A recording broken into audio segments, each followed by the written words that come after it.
एक छोटे से शहर में रजनी अपने बेटे शिवम के साथ रहती थी। शिवम बड़ा हो चला था, इसलिए रजनी ने एक अच्छी सी लड़की देखकर शिवम की शादी करवा दी। नैन्सी बहू, बेटा ये ले घर की चाबियां, अब तुझको ही पूरा घर संभालना है।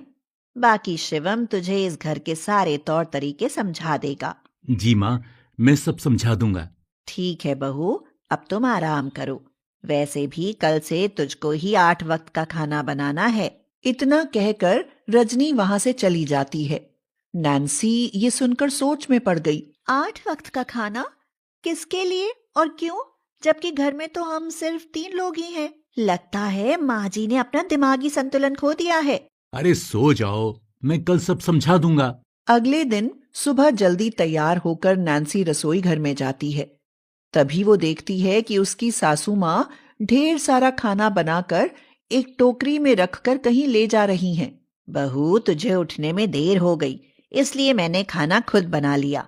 शिवम उठ जाए तो उसको नाश्ता करवा देना, मैं अभी आई। इतना कहकर रजनी वहां से चली गई।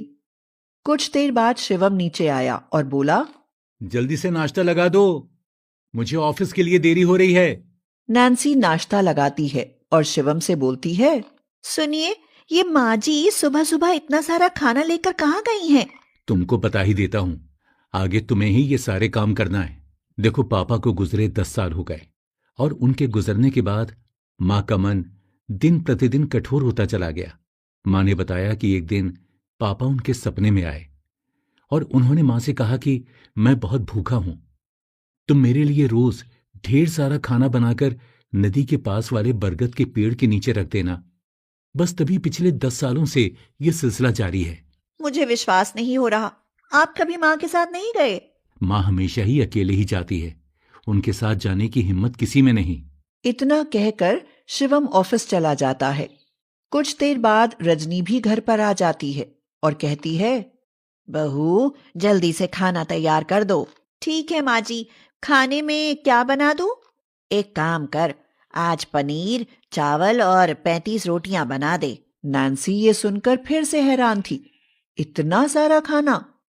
नैन्सी ने सारा खाना जल्दी जल्दी तैयार किया। खाना बन गया हो तो जल्दी से टोकरी में रख दे। नैन्सी सारा खाना टोकरी में रखकर पैक कर देती है। 3 महीने बीत गए और ये सिलसिला ऐसे ही चलता रहा।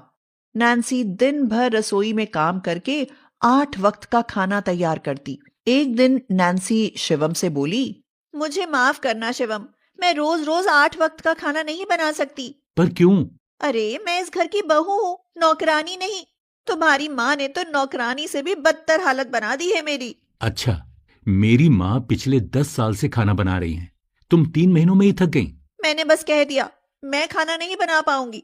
अगर अपनी माँ से बात नहीं की तो मैं अपने मायके चली जाऊंगी। हाँ। तब तक रजनी वहां आ जाती है और कहती है, बेटा आज ढेर सारे मेवे डालकर सूजी का हलवा बना दे। लगभग 30 से 35 किलो सूजी ले लेना। माँ, ऐसे कब तक चलेगा? नैन्सी दिन भर रसोई में काम करती रहती है, ऐसे तो उसकी तबीयत बिगड़ सकती है। और आप भी इस बुढ़ापे में कहाँ तक भाग दौड़ करेंगी? बहू, अगर तुझे काम करने में कोई दिक्कत थी तो मुझसे कह देती। अब से मैं खुद कर लूंगी, तू आराम कर। माँ जी, ऐसी बात नहीं है। मैं तो बस इसलिए बोल रही थी, कहीं आपकी तबीयत खराब ना हो जाए। कुछ दिन बीत गए। रजनी सारा खाना खुद से बनाने लगी। उसने गुस्से में नैन्सी को रसोई घर में आने भी नहीं दिया। एक दिन रसोई में खाना बनाते वक्त रजनी की तबीयत खराब हो गई और वह बेहोश हो गई। अरे माँ जी, क्या क्या हुआ आपको? सुनिए, जल्दी से यहाँ आइए, माँ जी अचानक बेहोश हो गई हैं। शिवम माँ को उठाकर उनके कमरे में ले जाकर उनको उनके बिस्तर पर लिटा देता है। मैंने आपसे बोला था ना कि माँ अपनी तबीयत खराब कर लेंगी। अगर तुम रोज आराम से 8 वक्त का खाना बना लेती तो आज माँ की ये हालत नहीं होती। हाँ, सारी गलती तो मेरी है। कुछ ही देर में रजनी को होश आ जाता है। होश में आते ही रजनी बोलती है, बहू जाकर खाना बांध दे, मुझे खाना लेकर जाना है। माँ, आप कहीं नहीं जा रही हैं, अब से आप सिर्फ आराम करेंगी। अरे मुझे कुछ नहीं हुआ, बस थोड़ा सा चक्कर आ गया था।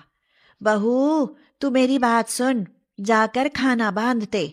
नैन्सी जाकर सारा खाना बांध देती है और रजनी खाना लेकर चली जाती है। आज मैं सच पता लगा कर ही रहूंगी। माँ जी की इतनी तबीयत खराब होने पर भी वो इस हालत में भी नहीं रुकी। सच? कैसा सच? मैंने तुमको सब बताया था, वही सच है। नहीं, मुझे लगता है कोई और बात है। माँ जी हमसे कुछ छिपा रही हैं। तुमको जो ठीक लगे करो। इतना कहकर शिवम वहां से चला जाता है और नैन्सी अपनी सासू माँ के पीछे पीछे जाती है। तो वो देखती है कि उसकी माँ नदी के पास बने वृद्ध आश्रम में जाकर सबको खाना खिलाती है और फिर आधा खाना लेकर पास में बने अनाथ आश्रम में जाकर बच्चों को अपने हाथ से खाना खिलाती है। तभी उनमें से एक बच्चा बोलता है, आपने कभी भी हम सबको माँ की कमी महसूस नहीं होने दी। आप रोज हमारे लिए खाना लेकर आती हो और उतने ही प्यार से हम सबको खाना खिलाती भी हो। क्या आप हमें बताएंगी आप ऐसा क्यों करती हो? इतना तो कोई अपना भी नहीं करता। बेटा, आज तक मैंने ये बात किसी को नहीं बताई, पर तूने इतने प्यार से पूछी है तो मैं तुझे जरूर बताऊंगी। जब मैं केवल 8 वर्ष की थी ना, तभी मैं अनाथ हो गई थी। तब मेरा साथ किसी ने नहीं दिया। मुझे कभी भी माँ का प्यार नहीं मिला। किसी से मदद मांगी तो उन्होंने गलत नजर से देखा और छुआ। सिर्फ फायदा ही उठाना चाहा। मैं वृद्धाश्रम इसलिए जाती हूँ क्योंकि वहां मुझे माँ का प्यार मिलता है। वहां मेरी माँ है जो मुझे प्यार से खाना खिलाती हैं। अच्छा, अब बहुत सारी बातें हो गई। अब मैं चलती हूँ, कल फिर से आऊंगी। नैन्सी ने छिपकर ये सब देखा और सब की बातें सुनी। उसकी आंखें भर आईं और वो रोने लगी। उसको अपनी गलती पर पछतावा हुआ। अब नैन्सी चुपचाप घर वापस चली आती है। अगले दिन सुबह नैन्सी अपनी सासू माँ से भी जल्दी उठकर बहुत सारा खाना तैयार करके बांध देती है। तभी रजनी वहां आती है और हैरानी से पूछती है, अरे आज तू इतनी जल्दी उठ गई? तेरी तबीयत तो ठीक है ना? हाँ माँ जी, मैं बिल्कुल ठीक हूँ। माँ जी, मुझे माफ कर देना, मुझसे गलती हो गई। अब से मैं रोज सारा खाना बनाकर बांध करके रख दूंगी। इतना कहकर नैन्सी तेज तेज से रोने लगी। रजनी नैन्सी को माफ कर देती है और उसको गले से लगा लेती है। वहीं पीछे खड़ा शिवम ये देखकर बहुत खुश हो जाता है।